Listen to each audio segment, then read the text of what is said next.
Fera, dica de luxo para você ganhar tempo. Toda questão do Enem tem divisão em 3 partes. A estrutura é dividida. Primeiro você tem um texto motivador, onde é introduzido o problema, a situação, o contexto da questão. Depois, no segundo pedaço, você vai ter o comando da questão. É a ordem, é onde diz o que você de fato tem que fazer. Está no último parágrafo, sempre antes das alternativas. E por fim, você tem as alternativas da questão. E aí, para ganhar muito tempo, qual é a primeira coisa que você faz? Leia o comando da questão. Ué, Ives, por quê? Porque os textos normalmente são longos e se eles são importantes, eles apresentam dados que você tem que extrair. Ora, se você ler primeiro o texto e depois o comando, só depois de ler o comando é que você sabe os dados que são relevantes. E aí, normalmente, você acaba fazendo uma releitura. Se você lê primeiro o comando e depois vai para o texto, você economiza uma releitura, ou seja, cerca de 30 segundos por questão. Aí você diz, caramba, Ives, 30 segundos? Pois é. 30 segundos numa prova de ciências da natureza e matemática que tem 90 questões significa 1h30 de economia, ou seja, tempo suficiente para você revisar e acertar mais de 30 questões do que você faria se não tivesse economizado esse tempo. É com certeza muito relevante, então comece lendo o comando da questão. Fera, a prova do Enem é muito longa e estratégia é algo importante para fazê-la bem.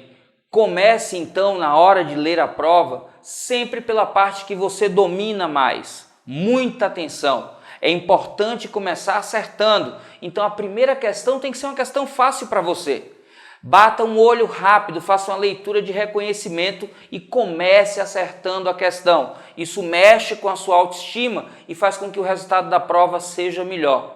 Outra coisa, quando você estiver lendo a questão, se você identificar que é de um conteúdo que para você não é simples ou a questão exigir muito de você, marque essa questão para fazer depois. Vá lá no final da prova, anote a página e o número da questão e bote um símbolo que indica que você deve voltar nela depois.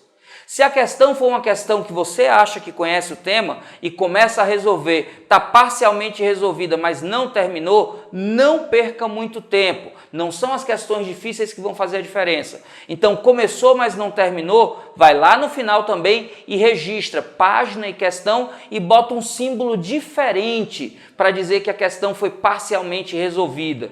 Resolva primeiro as questões fáceis para você. Elas vão fazer muita diferença no seu resultado. Quando você passar por toda a prova, toma uma água, relaxa uns 30 segundos e vá para a última folha e olhe as questões. E volte para aquelas questões que estão parcialmente resolvidas. Enquanto você estava resolvendo a prova, o seu cérebro trabalhou essas questões e elas vão ficar mais fáceis para você. Então é importante registrar no final da prova para ganhar tempo e não ter que catar questão por questão, folha por folha, já que a prova tem quase sempre mais de 30 páginas. Registre no final da prova suas questões.